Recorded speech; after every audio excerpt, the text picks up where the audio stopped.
Jesús, oramos por el poder del Espíritu Santo. Oramos todo esto. Amén. Amén. Amén. Doy gracias a Dios por la oportunidad de estar acá con ustedes, el grupo de jóvenes. Veo cómo el Señor por su pura gracia, nos hace crecer en su palabra, madurar en el Señor. Y lo único que nos hace madurar en el Señor son sus méritos, es la obra de Cristo, es la persona de Cristo por el poder del Espíritu Santo. Y Él nos ha dejado su palabra. Y nosotros como jóvenes hace tiempo ya comenzamos una serie de predicaciones sobre la santidad de Dios. Varios de los líderes de jóvenes han estado enseñando sobre qué es la santidad de Dios, que Dios es santo, está apartado, que Dios nos santifica, nos aparta para su gloria, por su pura gracia. Hemos escuchado también sobre la justicia de Dios, también sobre el pecado, lo que está en contra de la santidad de Dios. Y hoy, siguiendo con esa serie, quiero hablar de algo que no quizás, para todo ser humano, por la naturaleza que nacemos, nos molesta. Y puede ser una de las cosas que más nos puede molestar, al punto de desagradarnos. Y lo que quiero hablar el día de hoy es sobre la ira de Dios. Cuando conocí la fe reformada, uno de los sermones que leí fue de Jonathan Edwards, que fue un predicador de Nueva Inglaterra. Y él predicó un sermón allá por el 1700, y por ese tipo de predicaciones, por el poder del Espíritu Santo, por ser predicaciones totalmente arraigadas en la Biblia y que estaban predicadas con el poder del Espíritu Santo, comenzó el gran avivamiento en Estados Unidos, el primer gran avivamiento en los calvinistas de Nueva Inglaterra. Y ese sermón se tituló "Pecadores en manos de un Dios airado". Sugiero que hoy día, cuando lleguen a sus casas, lo lean. Yo leí ese sermón como a las 1:30 de la mañana. Y de verdad que fue una experiencia bastante fuerte. Y hoy día quiero predicar sobre pecadores en manos de un Cristo airado. Y pecadores en manos de un Cristo misericordioso. Así que quiero que abramos nuestras Biblias en Romanos capítulo 2. Versículos del 1 al 8. Y dice así la palabra del Señor. Romanos 2, del 1 al 8.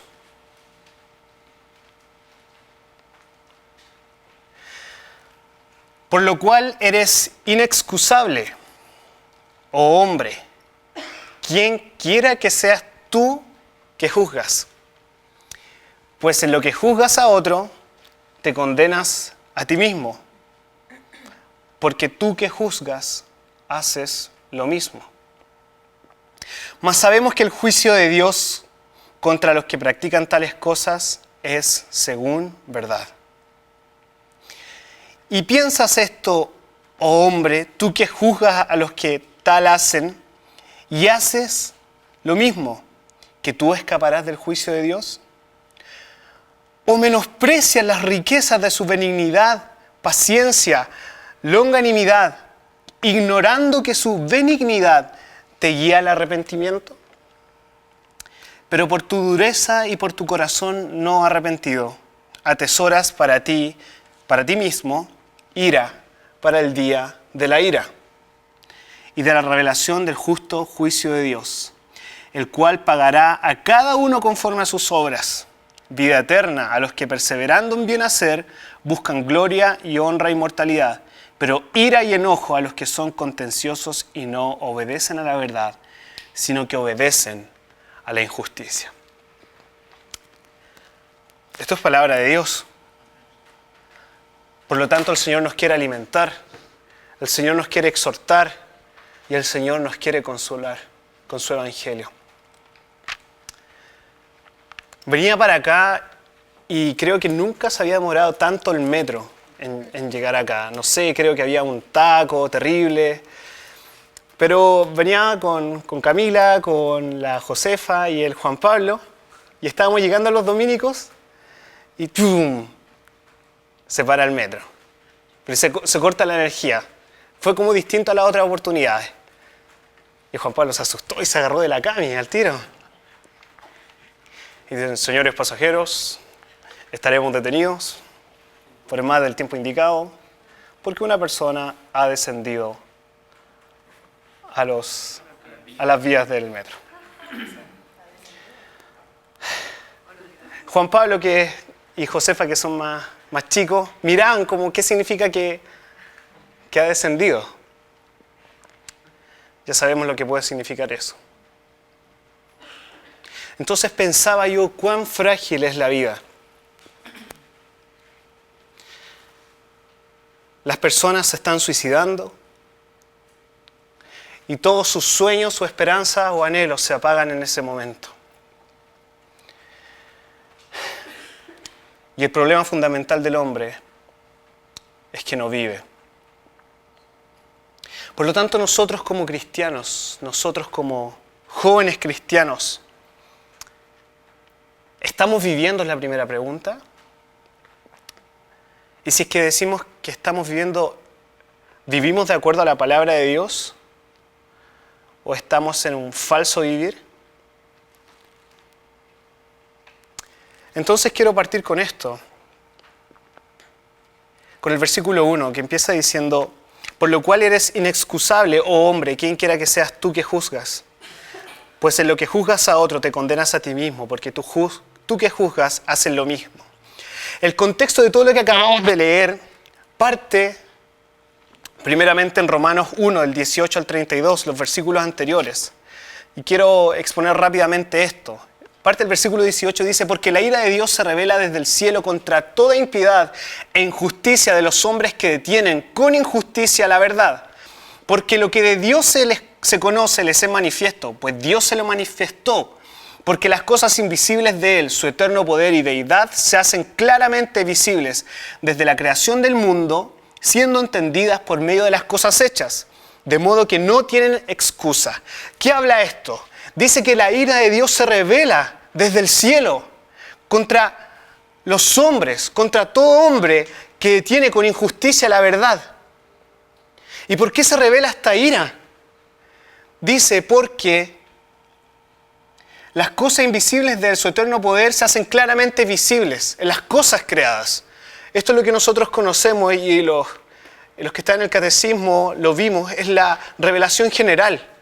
Y acá dice que ellos no tienen excusa delante de Dios. Es decir, cada persona que muere, quizás esa persona que se tiró al tren ahora y va a estar delante de Dios, quizá en este mismo preciso momento que tú estás sentado ahí o estás escuchando esto, hay una persona que está delante de la presencia de Dios y no sabemos cómo partió. Si en paz para con Dios o como enemigo de Dios. El asunto es que nadie tiene excusa para decir yo nunca supe de ti. Porque por el solo hecho de mirar la cordillera, por el solo hecho de mirar el cielo, y si tienes la bendición y por su gracia el Señor te permite ir al sur o al norte de Chile donde el cielo está despejado y en una noche puedes ver, o ir al campo solamente, donde no está contaminado con luces, pero solo el hecho de ver las estrellas te da a conocer que hay un Dios todopoderoso. Entonces está diciendo que la ira de Dios se revela porque nadie tiene excusa. ¿Pero por qué se revela así como por revelarse nomás por antojo? No. Dice el verso 21, pues habiendo conocido a Dios, no le glorificaron como a Dios, ni le dieron gracias, sino que se envanecieron en sus razonamientos. Profesando ser sabios, se hicieron necios. Entonces, Dios se da a conocer en todo lo creado, no hay excusa. Y el error de toda la humanidad es que, habiendo conocido a Dios, teniendo un conocimiento por la revelación general de Dios, este es el problema. No le glorificaron, ni le dieron gracias. Es decir, podemos tener un concepto de Dios, Pero nuestro error es que no le glorificamos. Y nosotros sabemos, de acuerdo a lo que nos dice el Catecismo Menor de Westminster, cómo glorificar a Dios. No es solamente diciendo, sí, todo es para la gloria de Dios. Ahora es como que uno dice, no, es para la gloria de Dios y automáticamente y mágicamente es como reformado. Automáticamente dices para la gloria de Dios y es como cristiano. Dices algo, cuentas un chiste y pones SDG, Soli Deo Gloria. Es como ya, eso ser entonces dar la gloria a Dios. ¿Eso? No. Glorificar a Dios es gozarnos en Dios. Es estar satisfechos en Dios. En todo momento, en toda circunstancia, en toda situación, estoy satisfecho en el Señor. Y ese es el problema del hombre, que no está satisfecho y quiere satisfacer esa necesidad, ese deseo con otras cosas que vamos a ver más adelante. Y no le dieron gracias. Dios, habiendo mostrado su poder, su gracia común, el hecho de revelarse a nosotros, ya es un acto de gracia al Señor. Y no le dieron gracias, sino que se envanecieron. Y el verso 24 entonces dice que la consecuencia de esto es, por lo cual también Dios los entregó a la inmundicia, a las concupiscencias de sus corazones. El verso 25 dice, y dando culto a las criaturas antes que el Creador. Entonces dice que por este concepto de no, más que concepto, este estilo de vida, de no glorificar a Dios y no darle gracias, Dios lo entregó a sus pasiones. Dios lo entregó a sus deseos. Bueno, tu deseo entonces es no gozarte en mí, dice el Señor. ¿Eso es lo que quieres? Eso es lo que tendrás. Lo entregó a sus pecados, convirtiéndose por su propia naturaleza, por su propia voluntad que está esclavizada en idólatras. Porque dice, dando culto a las criaturas antes que al Creador.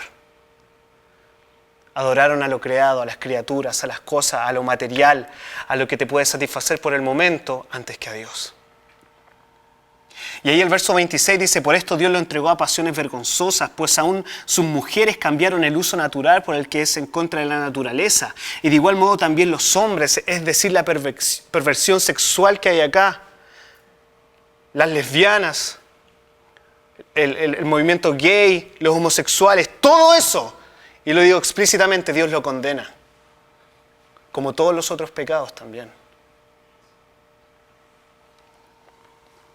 28 dice, y como ellos no aprobaron tener en cuenta a Dios, Dios los entregó a una mente reprobada para hacer cosas que no convienen. Estando atestados de toda injusticia, fornicación, escucha, perversidad, avaricia, maldad, llenos de envidia, homicidios, contiendas, engaños, malignidades, murmuradores, detractores, aborrecedores de Dios, injuriosos, soberbios, altivos, inventores de males, desobedientes a los padres, necios, desleales, sin afecto natural, implacables, sin misericordia. Es decir, en todo lo que el hombre actual, todo lo que cualquier joven o señorita a tu edad se deleita. Pero escucha lo que dice el verso 32, estoy dando el contexto de lo que leí para llegar al 2. Dice, quienes habiendo entendido el juicio de Dios. Juan Pablo, por favor, pasa. Pueden poner en silencio sus celulares. Y no ver WhatsApp ni Facebook ahora, por favor. Porque es la palabra del Señor la que está siendo expuesta, así que tengamos reverencia. Verso 32, quienes habiendo entendido, mira, esto ya es súper fuerte, porque es tanto el grado, la perversidad, la dureza de sus pecados, que mira lo que dice, quienes habiendo entendido el juicio de Dios. ¿Sabes por qué entienden el juicio de Dios? Porque cada persona que sabe, escucha bien, y no se distraigan con el Mauro, cada persona que está a punto de morir, sabe el terror que viene. El terror va a morir, que le quedan pocos días, y eso ya es un indicio que tiene entendimiento del juicio. Pero mira, quienes habiendo entendido el juicio de Dios, que los que practican tales cosas son dignos de muerte, no solo las hacen, sino que también se complacen con los que la practican. Es decir, existe un deleite en el pecado. Y Dios en estos versículos está hablando de la humanidad en general, de todos los pueblos, de los paganos, de todos. Pero ahora cuando nosotros entramos al versículo 2, por eso parte así. Por lo cual eres inexcusable. Acá ya Él le empieza a hablar a los judíos, a los que ellos se consideraban superiores a los demás por ser el pueblo de Dios. Personas que eran moralmente más buenas que los demás, que eran rectos, que supuestamente cumplían la ley al pie de la letra. Pablo está hablando de esto y le dice, por lo cual eres inexcusable. ¿Qué es lo que Pablo le estaba diciendo anteriormente en el verso 20? Dice, de modo que no tienen excusa. Pero ahora Pablo no está hablando de manera general, sino que está hablando de manera específica. Y el Señor Jesús también, por medio de su palabra, el Espíritu Santo nos habla de manera específica y nos dice esto. Por lo cual eres inexcusable. Oh hombre, quien quiera que seas tú. ¿Te crees mejor que los otros? ¿O te crees peor que los demás? ¿Piensas que estás en una mejor situación que los demás? ¿Una mejor situación social, política, de moda, de estilo de vida? Quien quiera que tú seas y que más encima juzgas a los demás. Juzgas a los que son más cristianos y los que son más cristianos juzgan a los que son menos cristianos. Y existe un juicio entre estos ambos partidos, no sé cómo llamarlos. Pero eres inexcusable, hombre, quien quiera que seas tú que juzgas, pues en lo que juzgas a otro, te condenas a ti mismo. El grave error de estas personas, que se consideraban el pueblo de Dios, o contextualicémoslo más ahora, que se consideraban cristianos quizás. El grave error de estos moralistas es juzgar a otros, es juzgar el pecado de otros, cuando ellos mismos se deleitan en ese mismo pecado. Por lo tanto, lo que está diciendo Pablo acá es que nadie tiene excusa, que todos han pecado, como lo va a decir posteriormente en el capítulo 3, todos han pecado. ¿Tú que te crees mejor o tú que te crees peor? ¿Tú que quieres destacarte por los demás por tu conducta? Porque no fumas, porque oras demasiado, porque te levantas muy temprano, porque vas a llegar virgen al matrimonio. Que está bien, debes llegar virgen al matrimonio, debes orar, pero no son tus obras las que te van a justificar, solamente la persona y obra de Cristo. O que por otro lado, está en una situación de rebeldía y decir, no, yo ya no quiero más con todo esto, y te das licencia para pecar deliberadamente. Aún así, portando el nombre de cristiano. Estas dos clases de personas son culpables delante de Dios. Y averiguando acá, me llamó la atención la palabra inexcusable. La palabra original que Pablo ocupa acá en el griego es anapológetos. Apología, si ustedes han escuchado, quiere decir defensa de algo. Nosotros tenemos apología cristiana, que después el pastor Walter va a dar un módulo, tienen que ir todos, de apologética presuposicional. Tienen que ir a eso, de verdad que es muy bueno. Quizá ahora no entienden, pero deben ir. Pero apología es defensa de algo. Y acá la palabra es anapológetos. Ana, sin. Entonces lo que está diciendo, por lo tanto, tú, hombre, que te gusta o nos gusta juzgar a los demás, ese mismo pecado que tú juzgas del otro y que tú también te deleitas en ese pecado, tú, hombre, que te encanta y le sacas brillo al pedazo de viga que tienes metido en el ojo por criticarle la astilla que tiene el otro, sabes que en realidad no tienes ninguna defensa, no tienes ningún argumento delante del Señor. estás tan condenado como los otros.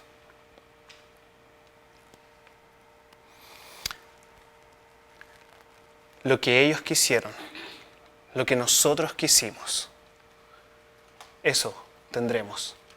Lo que nosotros sembramos, eso cosecharemos. ¿Eso es lo que querías? ¿Vivir una vida en pecado, en rebeldía contra Dios? Bueno, eso es lo que obtendrás. ¿Eso es lo que tú estás viviendo? Una manera falsa, hipócrita, externa, delante de los demás, aparentando algo. Bueno, eso es lo que tendrás, una vida hipócrita. Y la hipocresía, si se sigue cultivando, escúchame bien, va a terminar en apostasía. Un día vas a salir del cuerpo de Cristo y vas a apostatar porque toda tu vida fue una mentira.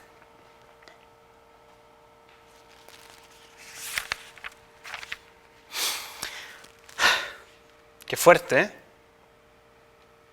¿Qué hacemos entonces ahora? Ante este panorama en el cual todos estamos condenados. Y el que no siente que merece la condenación de Dios por ser pecador, está totalmente perdido. Así que tú, si en este momento ahí sentado estás sintiendo desesperación por tu estado con el Señor, si estás a cuenta o no con el Señor, gloria a Dios. Y te pido que estés más atento ahora para escuchar las palabras de gracia del Señor. Entonces, ante estas dos cosas mencionadas, pueden desembocar en dos situaciones. Ustedes y yo que estoy escuchando esto, la palabra del Señor. Primero, reconocer que hemos pecado contra Dios, que hemos sido orgullosos. Y que si no nos arrepentimos, vendrá el juicio de Dios sobre nosotros. Como dice el verso 2 del capítulo 2, mas sabemos que el juicio de Dios contra los que practican tales cosas es según verdad. Contra los que practican tales cosas, este moralismo falso y este paganismo del capítulo 1, aunque también este moralismo es un paganismo igual, porque va en contra de la gracia, al final es lo mismo. Por eso viene el juicio de Dios. Entonces lo primero es reconocer que hemos pecado contra Dios, que hemos sido orgullosos y que si no nos arrepentimos y ponemos nuestra fe en Cristo, el juicio de Dios vendrá sobre nosotros. O la otra situación, o la otra actitud que tú puedes tomar ahora mismo estoy diciendo, es tapar tus oídos. Es tapar nuestro pecado, maquillándolo, poniéndolo bonito delante de los demás y pensar que todo está bien, cuando por dentro sabemos que nos estamos pudriendo. Esa es la diferencia entre un moralista y alguien que está siendo santificado por el Señor. Es que el moralista esconde, cubre y maquilla su pecado, mientras que el que está siendo santificado se expone a su pecado y por el poder del Espíritu Santo esté mortificado. Se expone y se ve cuán terrible y podrido está esa herida, esa llaga, y el Señor la sana. Mientras que para los hipócritas y para los que quieren cerrar sus oídos al Evangelio de Cristo, vas a cosechar lo que tú quieres. Es una de las dos, pero no puede ser intermedio. Podemos pensar entonces en la manera en que hemos estado caminando diariamente, en la manera en que hemos estado viviendo. Podemos pensar entonces en la manera en que estamos llevando nuestras vidas, familias, ministerios, estudios, porque esto no solamente afecta tu tiempo de oración con el Señor, tu devocional, esto afecta toda tu vida, todas las esferas de la sociedad. Y con el verso 3 que dice: y piensas esto, oh hombre, tú que juzgas a los que tales hacen y hacen lo mismo, que tú escaparás del juicio de Dios. Con el verso 3 vemos que todas las cosas apuntan al juicio de Dios sobre aquellos pecadores que aún conociendo a Dios insisten, escúchame bien, en que teniendo conocimiento de Dios insisten en vivir independientes de Él de manera autónoma, pensando que por algún segundo de tu vida, o por algún minuto, o hora o día puedes controlarla y estar fuera de Dios y que te da lo mismo. Oh joven, si estás viviendo de esa manera, te insto con todo mi corazón a que te arrepientas delante del Señor. ¿Escaparemos del juicio de Dios? ¿En qué consiste este juicio de Dios? En el veredicto que se dará en el día del juicio, en el día final, sobre todos aquellos que vivieron en su propia autojusticia y rebeldía consciente contra Dios. Y este veredicto será el de condenado. Y esa condena será la eterna ira de Dios en el infierno. Juan el Bautista les decía a los fariseos y saduceos en Mateo capítulo 3, verso 7. Busquémoslo rápidamente. Mateo 3.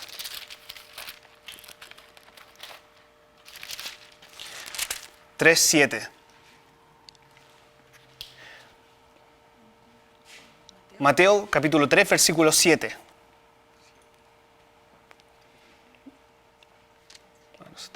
Mateo 3, 7 dice: al ver él, Juan el Bautista, el que estaba preparando el camino a Cristo, que muchos de los fariseos y de los saduceos venían a su bautismo, les decía: generación de víboras. Generación de víboras, y me llama la atención esto. Generación de víboras, hijos de la simiente de la serpiente. Hemos estado hablando los domingos, bueno, y toda nuestra teología reformada es teología del pacto. En Génesis 3:15, cuando Dios pone enemistad. ¿Por qué Dios pone enemistad en ese momento? Porque cuando Adán y Eva pecaron, hicieron de inmediato una alianza con Dios, una amistad con el diablo. Y Dios en ese momento, por pura gracia, mira lo que hace la gracia del Señor, pone enemistad entre la serpiente y la mujer. Cuando pecan, ellos se hacen amigos, la serpiente con la mujer y el hombre. Pero Dios viene de inmediato y en su gracia pone enemistad para que el hombre pueda tener nuevamente amistad con Dios. Entonces fíjate, y le dice: pondré enemistad entre la mujer y la serpiente, y entre la simiente de la mujer y la simiente de la serpiente. La simiente de la serpiente son todos los malvados que no quieren arrepentirse y mueren en ese estado. No se arrepienten de sus pecados. Mientras que los hijos de la mujer es la iglesia del Señor. ¿Y cómo les llama Juan el Bautista a estos fariseos y saduceos que eran expertos en la Biblia? Expertos en este asunto de religiosidad, de aparentarse mejor a los demás. Generación de víboras. Hijos de la simiente de la serpiente. Quebrantadores del pacto de gracia. Y mira la pregunta que les hace: ¿quién os enseñó a huir de la ira venidera? ¿Quién te enseñó a ti a huir de la ira venidera? ¿Acaso crees que escaparás del juicio de Dios si sigues viviendo de esa manera? No.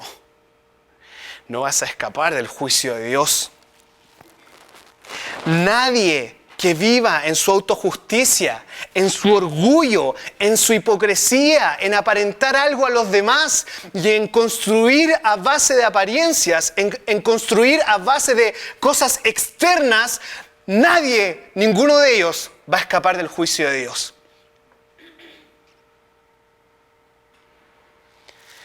Nadie con una viga metida en el ojo va a escapar del juicio de Dios. Porque mira lo que dice el verso 2 ahí mismo. Su aventador está en su mano. Bueno, el verso 11 para entender. Yo a la verdad os bautizo en agua para arrepentimiento, pero el que viene tras mí, cuyo calzado no soy digno de llevar, está hablando de Jesús, es más poderoso que yo, y él los bautizará en Espíritu Santo y fuego. Verso 12. Su aventador está en su mano y limpiará su era, y recogerá su trigo en el granero, y quemará la paja en fuego que nunca se apaga. Se apagará. Sí.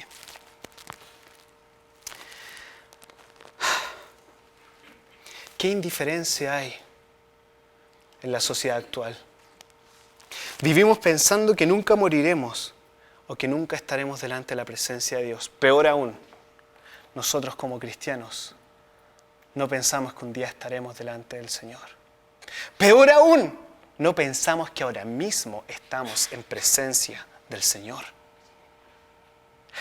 Peorísimo aún, y esto me lo digo a mí mismo, hacemos cosas terribles sabiendo que estamos unidos a Cristo.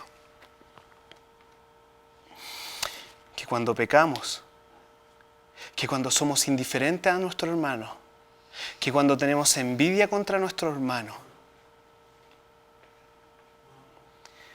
estamos unidos a Cristo. Y actuamos de esa manera. Vivimos pensando tan livianamente. ¿Y sabes por qué es eso? Es porque nos olvidamos del Evangelio de la gracia del Señor. Y el día en que hacen las cosas bien, las cosas que deberíamos hacer como orar, leer la Biblia, ahí estamos bien y pensamos que por un segundo, o cuando nos salen las cosas bien, por un segundo ya no necesitamos de la gracia de Dios. Y como que nos cuesta asumir muchas veces que debemos y necesitamos la gracia del Señor.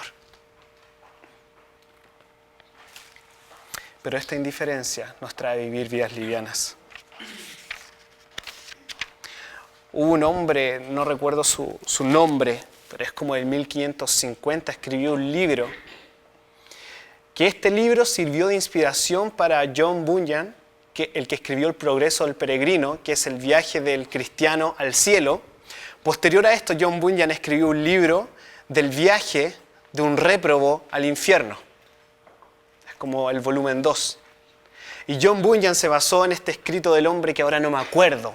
Pero lo único que me acuerdo es que este hombre dijo, debemos acostarnos pensando que nuestra cama será nuestro ataúd.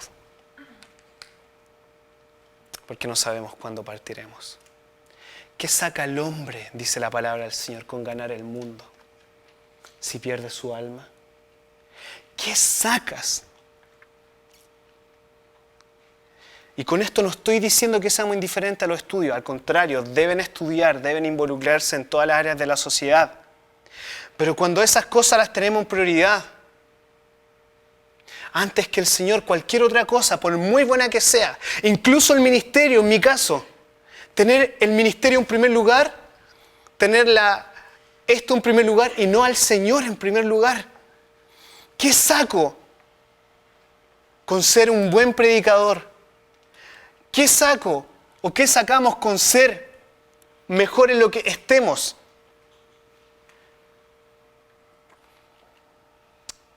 Pero si no nos estamos deleitando en el Señor y el Señor es nuestra prioridad, no sacamos nada. ¿Qué sacamos a hacer las cosas sin el poder del Espíritu Santo? Y acá quiero ir a algo más profundo. Existen estas dos contraposiciones. O estamos viviendo de manera hipócrita, de manera externa, o estamos viviendo en el poder del Espíritu Santo. Nosotros como reformados siempre decimos es por gracia y no es por obra. Pero se va a transformar en algo por obras cuando dejamos de depender del poder del Espíritu Santo. Cuando dejamos de buscar a Dios, al Señor, su presencia. Cuando dejamos de deleitarnos en Él.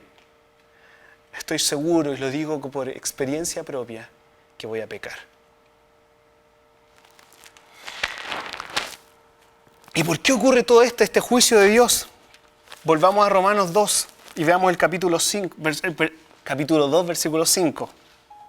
Dice, el versículo 5 del capítulo 2 de Romanos que estamos leyendo, pero por tu dureza y por tu corazón no arrepentido, atesoras para ti mismo ira para el día de la ira y de la revelación del justo juicio de Dios. ¿Por qué ocurre esto? Ocurre por dos cosas según esto.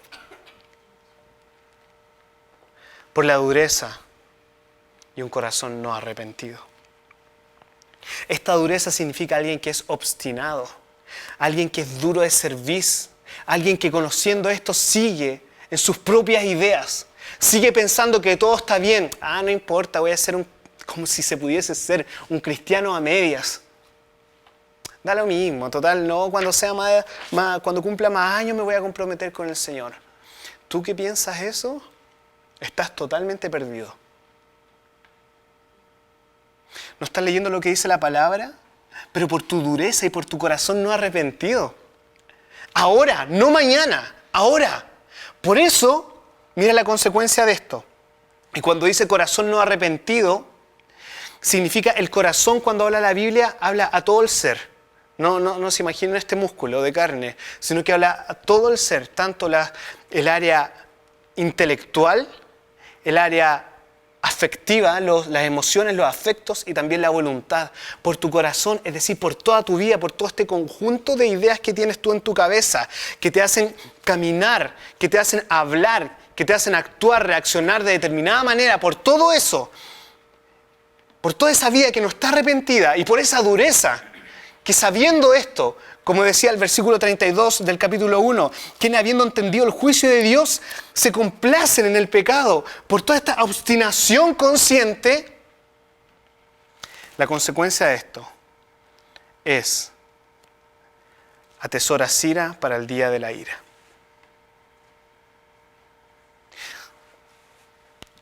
Solamente acá está hablando de que su corazón recibirá lo que sembró. Y eso va a cosechar. No lo busques, pero quiero leer Proverbios capítulo 1, que lo compartimos una vez en el grupo de vida. Y Proverbios capítulo 1, versículo 24, mira lo que dice. Proverbios 1:24 dice, por cuanto llamé, y el Señor en esta hora nos está llamando, y no quisiste oír, extendí mi mano y no hubo quien atendiese. Cuando dice extendí mi mano es porque estoy ofreciendo mi gracia a ti. Sí, incluso tú que estás con el corazón duro. Sí, incluso tú que no has querido vivir para el Señor hasta el día de hoy. A ti, hoy, te ofrezco mi mano de gracia, dice el Señor. Y no hubo quien atendiese. Sino que desechaste todo consejo mío y mi reprensión no la quisiste. También yo me reiré en vuestra calamidad y me burlaré cuando os viniere lo que teméis. ¿Qué es lo que temes en lo profundo de tu corazón?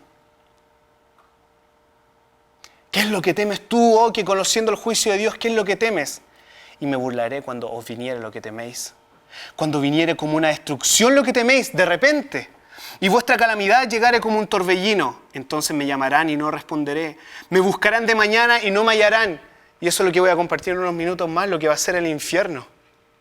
Van a estar las personas condenadas ahí y van a llamar.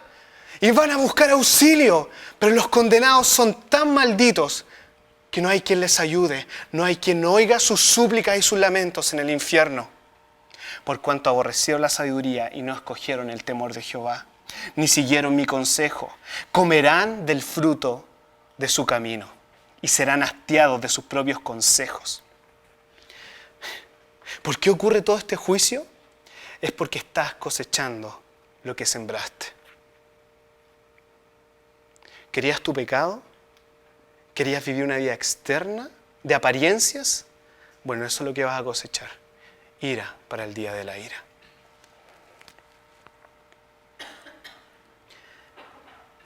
Es un tema fuerte, pero estoy siguiendo la serie que estamos compartiendo. Cuando me tocó ver lo que tenía que compartir, la ira de Dios fue fuerte y de verdad que tiembla mi corazón. Y siempre hablamos de la ira de Dios, ¿verdad? Y se habla, ¿pero qué es la ira de Dios? La ira de Dios se manifiesta sobre una persona cuando ésta es condenada y es arrojado al fuego del infierno eternamente. Christopher Love, un puritano, describió el infierno como el lugar de tormento ordenado por Dios para el diablo y sus demonios y los pecadores reprobados. Escucha, donde por su justicia Él los confina al castigo eterno, atormentándolos en cuerpo y alma, siendo destituidos eternamente del favor de Dios, siendo objetos de su ira, bajo el cual ellos permanecerán por toda la eternidad. La diferencia de la ira de Dios con la ira nuestra o de cualquier hombre es que la ira del hombre se puede apagar por factores externos o por sensaciones.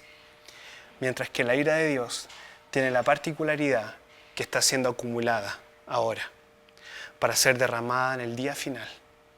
Tú puedes pensar, ¿y por qué les va bien a los malos? ¿Por qué les va bien a ellos que ni siquiera temen al Señor? Ellos están acumulando ira para el día de la ira. Donde el Señor, escúchame bien, conscientemente, no es el diablo, el Señor conscientemente atormentará a estas personas. Y este tormento significa que jamás van a experimentar algún gozo o alegría, o el mayor gozo y alegría que es Dios mismo. Por el contrario, el corazón del pecador recibirá toda la ira del Dios viviente, toda la furia del Dios viviente, una ira consciente. Esta es una ira consciente de parte del Señor al réprobo en el infierno. Y nunca tendrá fin.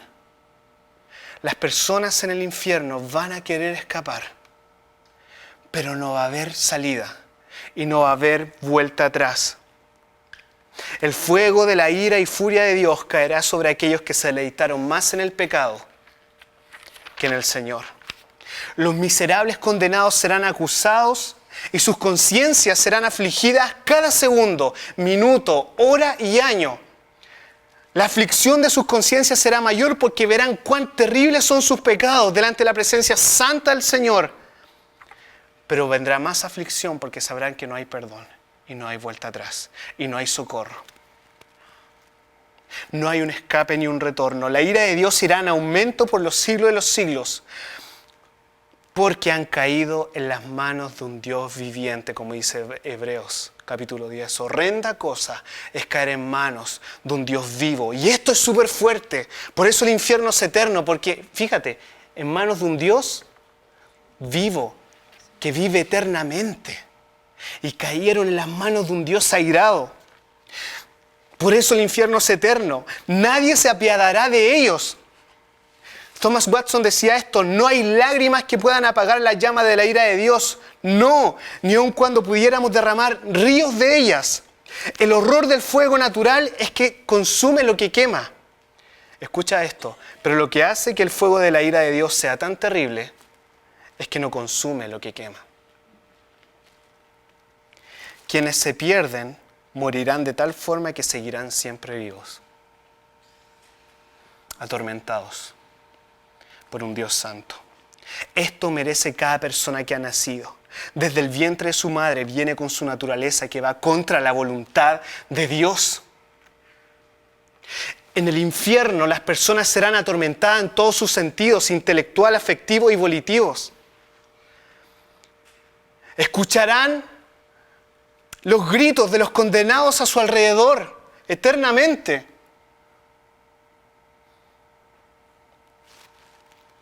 ¿Cómo escaparemos de la ira de Dios? Romanos 3, 23, 25. No lo busquen, yo lo leeré, pero les pido en el nombre del Señor que por favor presten atención a las palabras del Evangelio. Romanos 3, 23, 25. Uno de los pasajes tan poderosos dice: por cuanto todos pecaron, están destituidos de la gloria de Dios. Mira lo que dice el 24. Siendo justificados gratuitamente por su gracia, mediante la redención que es en Cristo Jesús, verso 25, a quien Dios puso como propiciación por medio de la fe en su sangre para manifestar su justicia a causa de haber pasado por alto en paciencia los pecados pasados. Dice que todos están destituidos de la gloria de Dios. Entonces, hermano mío, joven, ¿cómo escaparemos de la ira de Dios? La palabra nos dice que el pecado merece ser castigado. Y la palabra dice en quien Dios puso como propiciación. Dios para salvarnos, no mereciéndonos, hermanos míos. Lo único que merecíamos y que merecemos es la ira de Dios, el infierno que acabo de escribir tan horriblemente. Ahí debe ser castigado el pecado. ¿Cómo escaparemos? Es porque uno, y escúchame bien, Dios mismo se hizo hombre Y dice la palabra, a quien Dios puso como propiciación. ¿Sabes qué es propiciar? Literalmente es apaciguar la ira. Esta ira que será derramada en el infierno, ¿sabes qué? El Señor, el Padre la derramó sobre Cristo. Todo lo terrible que acabo de describir, lo sufrió Cristo. Por ti y por mí.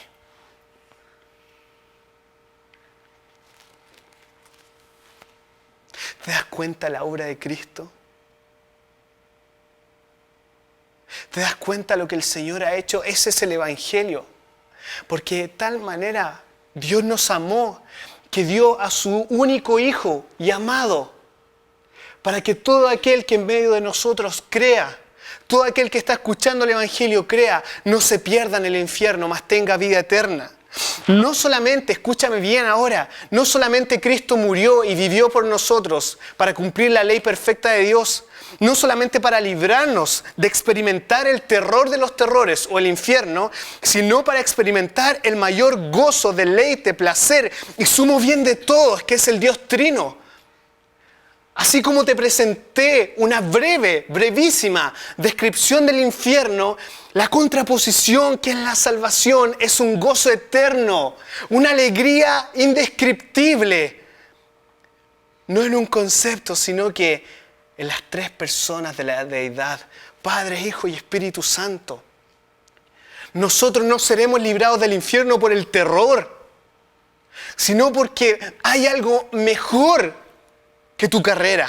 Hay algo mejor que tus posesiones materiales. Hay algo mejor que tu estatus social. Hay algo mejor que cualquier cosa. Hay algo mejor que ser aceptado en un grupo de amigos. Hay algo mejor que la carrera, que el mundo, que las pasiones. Hay algo mejor que la familia. Hay algo mejor que el dinero.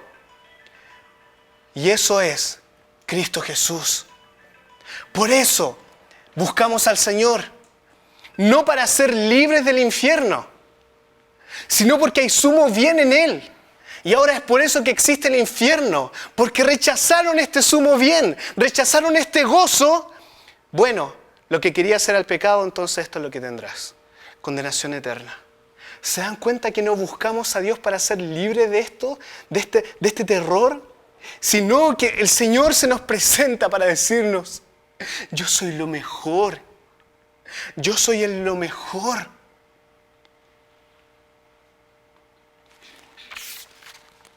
Cristo nos libra de la ira venidera para experimentar ahora y en el cielo, en mayor grado, el gozo eterno. Entonces, ¿qué haremos? ¿Qué haremos con todo esto? Verso 4, para ir terminando, de Romanos 2. Dice: ¿o menosprecias las riquezas de su benignidad o de su bondad? ¿Qué estamos haciendo ahora, joven? ¿Estamos menospreciando su bondad, su paciencia? Mira lo que dice: ignorando que su benignidad, su bondad, lo que te acabo de describir, lo que la Biblia nos describe, perdón, te guía al arrepentimiento. ¿Estás ignorando este mensaje, este evangelio? Y yo te digo, hermano mío, esto tú te lo debes predicar todos los días. Cuando estés a punto de pecar, conscientemente, cuando ya no te vengan ganas de buscar a Dios, cuando ya no quieras venir al grupo de vida, al grupo de jóvenes o ir al grupo de vida, cuando todos tus amigos te insten a pensar y a decir de determinada manera que esa determinada manera es pecar directamente contra Dios, piensa en estas dos cosas. Piensa en un Cristo airado y también piensa en un Cristo lleno de amor y gracia. ¿Cómo voy a pecar si ese pecado le costó que Cristo sufriera ese infierno que yo merezco? ¿Y yo voy a andar pecando deliberadamente? Lean Hebreos 10 en su casa, que Raúl siempre predica eso, es como una de sus predicaciones favoritas. Léanlo, hermanos míos, teman al Señor. Proverbio 1, ¿hasta cuándo, oh simples, seguiréis con la simpleza? ¿Hasta cuándo, jóvenes? ¿Hasta que estemos peludos? Si estamos todos peludos acá. ¿O estamos grandes? ¿Hasta cuándo?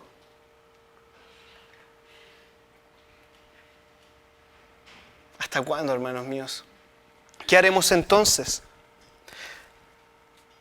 Amigos, esta bondad de Dios, lo que Cristo hizo por nosotros, no porque haya visto algo bueno en ti, y no porque Dios haya visto, porque ella en el futuro se va a arrepentir, entonces yo la voy a escoger o voy a morir por ella. No, Dios sabiendo que tú ibas a ser una rebelde o un rebelde, Cristo murió por nosotros. ¡Qué alegría! Y hay seguridad. ¿Cómo le aplicamos entonces a esta obra? ¿Sabes que la única manera de aplicarlo son con 2 cosas? No, con 3. 1, poniendo ahora mismo mi fe en Cristo. Sabiendo que no son mis obras, ni lo bien, ni lo bueno que lo pueda hacer, sino que es lo que Él hizo y soportó por mí. Segundo, arrepintiéndome de mis pecados. Porque si no me arrepiento de mis pecados y sigo con mi corazón duro y no arrepentido, estoy acumulando ira para el día de la ira. Y 3, adorar al Señor por esto. Gozarnos en el Señor con esto. ¿Y cómo lo adoro? ¿Cuando tomen en un rato más la guitarra y cantemos al Señor? No, en todo momento. Cuando estemos siendo tentados, ahí. Cuando venga la flojera, no quiero venir el domingo. No, ahí. Porque no venir el domingo es pecado, hermanos. No venir al culto, ¿sabes lo que está diciendo cuando no vienes al culto el domingo? Porque el domingo es el día de reposo. Está diciendo, no voy a reposar en mí mismo, no necesito de Cristo. Eso es lo que estás diciendo implícita o explícitamente. Ven. Cuando no vengan esas ganas de orar o de ir al grupo de vida o de ir a predicar o lo que sea, adora al Señor ahí. Y como miento, y siempre digo que voy a terminar, pero termino con esto, para darle fin. Iba a leer más encima una cita de este loco, pero ya no lo voy a hacer. Pero quiero que se queden con esto. ¿Saben por qué el infierno va a ser terrible? ¿Saben por qué? Y escuchen esto atentamente. Porque va a ser Cristo quien va a derramar su ira. La ira del Cordero, dice Apocalipsis. ¿Y sabes por qué va a ser Cristo quien va a derramar su ira? Y escúchame bien, joven. ¿Sabes por qué va a ser Cristo el que va a derramar su ira? Porque fue ese mismo Cristo el que derramó todo su amor. Y tú le estás despreciando por un maldito plato de lentejas, por una maldita y estúpida moda, por una maldita apariencia, por una maldita religiosidad hipócrita. Por eso le puse al principio pecadores en manos de un Cristo airado. Porque todos aquellos que no vivan deleitándose en Cristo van a vivir, no deleitándose, pero sufriendo por la ira de Cristo. Pero también a mi sermón le puse, pecador en manos de un Cristo misericordioso. Porque Juan capítulo 10 me dice que mis ovejas oyen mi voz, me escuchan y siguen. Y dice Cristo que están en mi mano. Están en las manos de Cristo. Tú que te consideras un pecador que le has fallado a Dios y que en realidad no quieres nada más con Dios, pero hoy día Cristo te está llamando y vas a Él, ¿sabes dónde vas a estar? En las manos de un Cristo misericordioso. Ahí vas a estar y nadie te podrá arrebatar de Él. Jamás podrás experimentar la ira de Cristo.